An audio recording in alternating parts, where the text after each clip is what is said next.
राधे राधे दोस्तों। Good morning. कैसे हो आप सब? आशा करती हूँ ठीक होंगे, मस्त होंगे। और मैं सोनम स्वागत करती हूँ मेरे न्यू ब्लॉग में। और मैं भी ठीक हूँ। और देखो मेरे बच्चे, अभी मैं पानी भरने गई थी और जैसे ही मैं पानी भर के आई और देखो डुग उठ के और रो रहा था कितनी ज़ोर ज़ोर से। तो फिर मैंने उसको चुप कराया और मैं फटाक से किचन में आ गई समायरा का लंच बनाने के लिए। और दूध वाला आ गया था तो फिर भक्ति भक्ति गई दूध लेके आई। और भैया दूध पता क्या यहाँ पे मिलता है 65 रुपये लीटर। दूध के भी इतने ज़्यादा भाव बढ़े हैं। और गांव में वैसे ही घर घर गाय रहती है तो दूध की कीमत समझ नहीं आती। ऐसे ही अगर वो हो जाता है सुबह फट जाए जो, तो अपन दूध ऐसे ही फेंक देते हैं। और यहाँ पे पता चलता है एक एक बूंद की कीमत कितनी होती है। तो फिर मैंने समायरा का लंच बनाना स्टार्ट किया। तो समायरा की लंच में बना रही हूँ मैं, जो हमेशा अक्सर उसके लिए बनाया करती हूँ, रात की बची रोटी। तो मैंने जल्दी से बंद गोभी काटी और उसमें थोड़ी सी राई चिटकाई। और उसको चिटकाने के बाद में मैंने पत्ता गोभी डाल के उसमें थोड़ी हल्दी डालकर सॉस डाल दिया। और उनको इतना थोड़ा भुना कि ना वो ज़्यादा पके और ना ज़्यादा कच्ची रहे, थोड़ा अध कच्ची, क्योंकि उसका स्वाद अच्छा आता है। और इसी बहाने बच्चे ना सब्जियां खा लेते हैं। और मेरी नित्या को तो ये बहुत ज़्यादा पसंद है, वो तो इसको खाना बहुत पसंद करती है। तो मैं भी अक्सर उसके लिए जब मन चाहे हफ्ते में 2 या 3 बार तो ये बना ही देती हूँ। तो मैंने जल्दी से उसका लंच पैक करा और फटाफट से मैं लग गई बिस्तर घिड़ी करने में। तो मैंने जल्दी जल्दी से बिस्तर घिड़ी करा, सारा बिस्तर घिड़ी करने के लिए। और पता कल क्या हुआ, समायरा स्कूल गई थी और मैं ना समायरा की बोतल भरना भूल गई। और भैया मुझे तो बिल्कुल फिर भी याद नहीं रहा। और जब मैं स्कूल गई तो स्कूल से लेके आ रही थी तो फिर उसने मुझे स्कूल से आते हुए बताया कि मैं आपसे बात नहीं करूँगी। मैंने कि क्यों? तो बोले आपने मेरी बोतल में पानी नहीं रखा, मैं प्यासी रह गई। तो मैंने कहा आपने टीचर से नहीं मांगा? नहीं, टीचर ने मना करा है कि किसी का पानी कोई नहीं पिएगा, कोई सहन नहीं करेगा, तो मैंने नहीं मांगा। तो मैंने सोचा वो जब मना करती हैं कि पानी पीने से एक दूसरे बीमार हो जाते हैं, लेकिन तुम तो आपके पास तो पानी नहीं था तो मांगना चाहिए था ना मैडम से। तो बोले मैंने नहीं मांगा। तो कभी कभी ऐसा हो जाता। फिर मुझे बहुत ज़्यादा दुख हुआ। फिर रास्ते में ही एक जगह नल चल रहे थे, पहले तो मैंने उसकी बॉटल अच्छे से धुल के उसमें पानी डाला और उसको पानी पिलाया। और फिर मैं उसको घर लेके आई। जब जाके मेरे मन को थोड़ी अच्छा लगा कि, पर बच्चे के मन में चले गया कि मैम ने मना करा है, तो उसने ये भी नहीं सोचा कि मैं मांग लूँ मैम से। पर कभी कभी हो जाता है, क्या करूँ जल्दी जल्दी में, क्योंकि लोग उठ जाता है ना तो कभी नहीं रह पाता ध्यान। फिर मैं फटाफट से मेरा बिस्तर कर घिड़ी करके आई और नाश्ता वास्ता के, और मैं बर्तन वर्तन पड़े थे तो अभी मुझे नहाना था। मैं फटाफट से आ गई बर्तन साफ़ करने। और इतना ठंडा पानी है क्योंकि इधर का पानी तो और ज़्यादा ठंडा हो गया। और छुटकी उठ गई थी तो मैंने छुटकी से बोला तो इतनी जल्दी उठ गई आज, क्योंकि छुटकी से सब लोग 9 साढ़े 9 बजे उठते हैं। और देखो कितनी अच्छी धूप आ गई मेरे पीछे। तो अब मुझे नहाना है। तो मैंने जल्दी जल्दी से सारे बर्तन साफ़ करे। और डुगू खेल रहा था। अभी 2 दिन से तो डुगू ना चिड़चिड़ा नहीं रहा है। अब थोड़ा अच्छा लग रहा है कि वो ज़्यादा परेशान नहीं कर रहा है। और ये देखो मैं बर्तन मांज के और आके फटाक से आ गई नहा के। और जो डुगू ना मेरी क्रीम व्रीम सब ऐसे फेंक देता है कि मुझे क्रीम ही नहीं मिल रही। मैं ढूंढ ढूंढ के पागल हो गई। मैंने इधर उधर ढूंढा तो फिर देखा तो कि उस पर रखी थी दीवार पे। तो मैंने फटाक से उठा के और फटाक से क्रीम लगा ली। और 2 दिन हो गए बदल के कारण, पता नहीं किस कारण, लेकिन ठंड कम है। इतनी ठंड जितनी होना चाहिए, मतलब पड़नी चाहिए थी, अचानक से ठंड कम हो गई है। रात में भी नहीं पड़ती। फिर मैं फटाक से किचन में आ गई। मैं नहाने गई थी, जब मैं दूध रख के गई थी तो मैंने कहा जल्दी से भैया दूध बंद कर दो। और फिर मैंने मिस्टर जी की कॉफ़ी बनाने के लिए रख के गई थी। फिर मैंने उनको कॉफ़ी बना के दे दी फटाक से। और वो कॉफ़ी पी रहे थे, इतने मैंने फटाक से पूजा करने लगी। तो मैं मंदिर होके आ गई हूँ, जल्दी से मंदिर गई थी। और मंदिर से आने के बाद में मैंने घर की पूजा करी, क्योंकि मैं जल्दी से नहा के पूजा करना ही पसंद करती हूँ कि फिर भैया का कोई ठिकाने नहीं रहता, कब लेटरिन बाथरूम करके खड़ा हो जाए और फिर थोड़ा अशुद्ध सा हो जाते हैं तो मन नहीं होता पूजा करने का। वैसे तो लिखा है शास्त्र में कि बुजुर्गों की सेवा करते समय और बच्चों की सेवा करते समय अपन अशुद्ध नहीं होते, कितनी बड़ी यज्ञ क्यों ना हो उसकी भी पूजा कर सकते हैं। फिर भी लेकिन मन नहीं मानता है, तो मैं तो कभी ऐसा हो जाता है कि मैं नहा के आती हूँ, वो लेटरिन कर लेता है, कुछ हो जाता है तो फिर मैं पूजा नहीं करती। क्या पता इच्छा नहीं होती। फिर मैंने जल्दी से घर की पूजा करी, फिर मैंने सूर्यदेव को, तुलसी मैया को जल चढ़ाया, मंदिर की भी पूजा हो गई और घर की भी हो गई। बस 24 घंटे में मुश्किल से 10-15 मिनट भगवान को देती हूँ और बाकी दिन सारा काम काम काम काम। भगवान भी सोचते होंगे कैसे कैसे भक्त पड़े, ये 24 घंटे में से सिर्फ 10-15 मिनट मिलते हैं हमारे लिए। तो मैं जल्दी से पूजा करके फ्री हो गई और मैंने बड़ी उमराई थी, मैंने बड़ी फुलाने के लिए पहले ही रख दी थी, तो मेरी बड़ी अच्छे से फूल गई। अब मैं बनाऊँगी आलू बड़ी की सब्ज़ी। तो मैं बड़ी निचो के और रख के आ गई और मैं फटाक से, क्योंकि अभी मिस्टर जी खाना खाने लेट आएंगे, तो मैं ऐसे ही थोड़ा थोड़ा बीच बीच में खाने की तैयारी भी कर लेती हूँ और उसके बीच में सिलाई कर लेती हूँ, क्योंकि सिलाई करने का टाइम फिर एकदम से ऐसा मिलता नहीं है, उसी के बीच वो निकालना पड़ता है। अगर आप मिस्टर जी आते जब खाना बनाओगे तो फिर टाइम फ्री रहता है। तो मैं जल्दी से सिलाई में लग गई और फटाक से मुझे ये साड़ी ना रात को ही देना था, तो वो अभी सुबह एक पर कह गई कि उनको कहीं जाना है, तो मैंने कहा जल्दी से भैया इसमें फॉल लगा देती हूँ। और मैं जल्दी जल्दी फॉल लगाने लगी।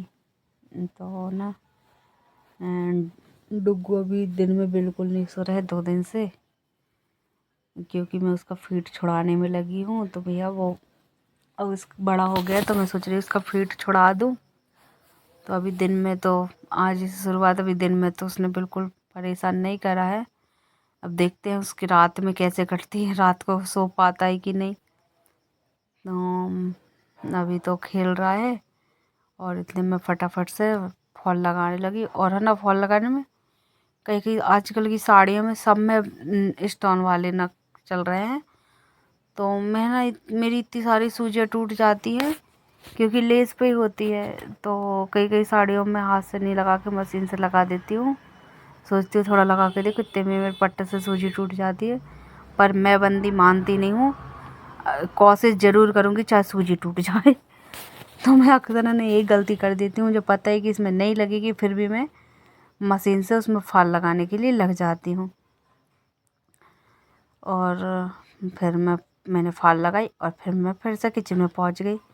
और किचन में मैंने जल्दी जल्दी आलू टमाटर सब चीज़ कट करे और मैं सब्ज़ी पकाने की तैयारी करने लगी।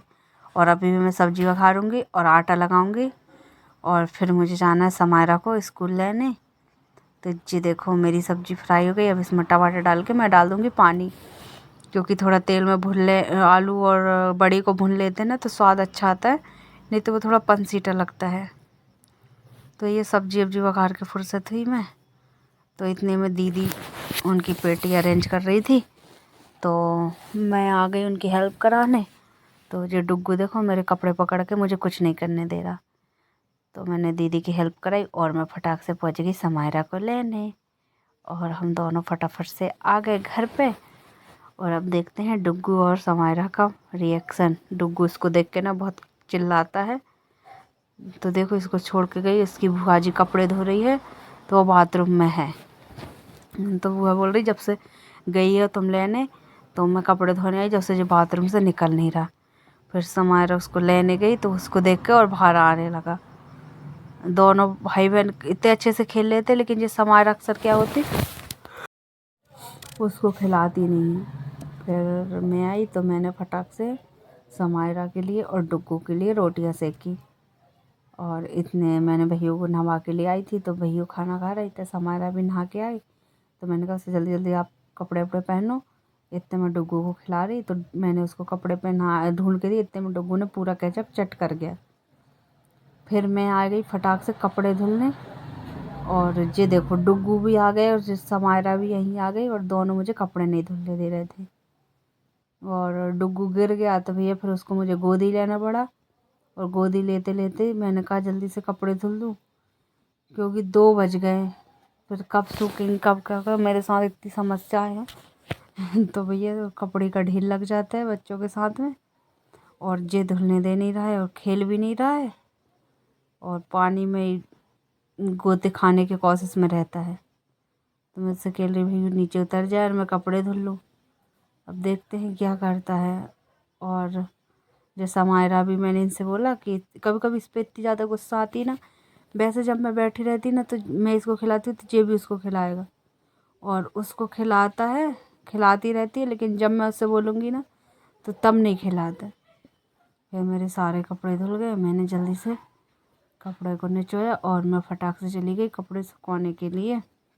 और ये देखो डुग्गू गिर गया था और मैं कपड़े सुखा रही, और ये देखो कपड़े के पानी में कैसा गीला हो रहा है। अब इनका क्या करा जाए। फिर मैंने सूखे कपड़े उतारे सारे और इसको बाहर निकाला, पूरा गीला हो गया था।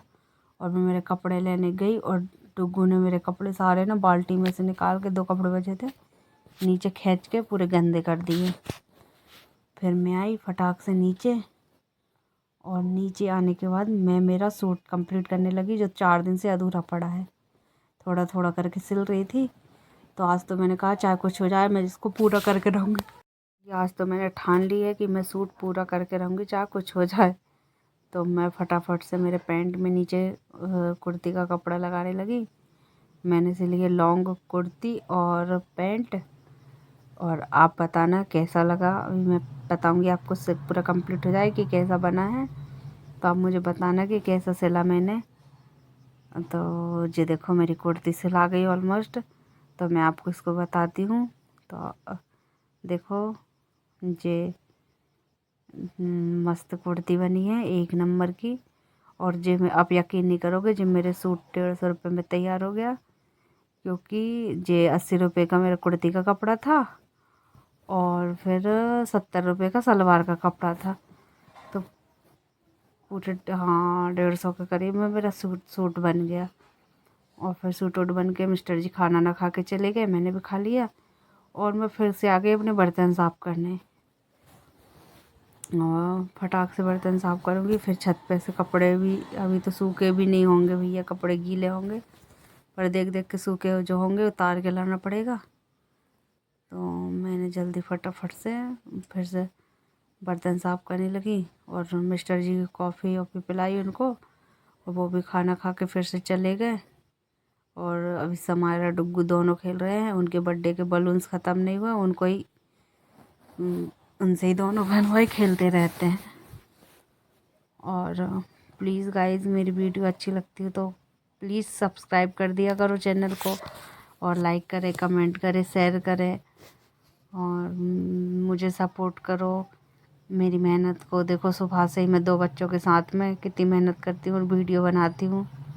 मैं भी चाहती हूँ जैसे कई लोग फेमस हो गए, कई लोग अपने इनकम कमा रहे हैं, मैं भी कमाऊँ, और मेरे मतलब एक सपना बन गया है। तो प्लीज़ प्लीज़ दोस्तों मुझे सपोर्ट करें।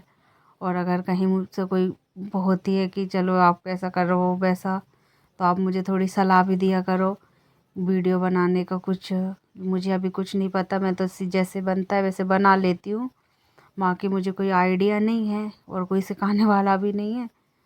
और देखो रात के बज रहे 8, और मैं फटाफट से बल्लर सुधारने लगी, क्योंकि अब मैं बल्लर की सब्ज़ी बनाऊँगी। तो सब्ज़ी, आधी सब्ज़ी और आधी रायता बनाऊँगी, और बल्लर का रायता बहुत टेस्टी लगता है, कभी खा के देखना। और वैसे तो ऑलमोस्ट सभी ने खाया होगा, पर किसी ने नहीं खाया हो तो वो ज़रूर खाना। और खाने के साथ साथ मेरे चैनल को सब्सक्राइब करे बिना नहीं जाना। और मेरी पूरी वीडियो देखने के लिए धन्यवाद दोस्तों, और मुझे सपोर्ट करें। और देखो मैं बल्लर का रायता बना रही हूँ अभी हाल, और बताना कैसा। और फिर जो देखो फाइनली मैंने सोचा मेरा सूट पहन के देख लेती हूँ। मेरा पैंट हो गया था, तो मेरा कैसा लग रहा है मेरा सूट। बताओ दोस्तों। और ये देखो, मैंने बनाया बल्लर का मस्त रायता, और तड़का ऐसा लगा कि मेरी पूरी गंजी जल गई पर रायता देखने में बहुत अच्छा लगा।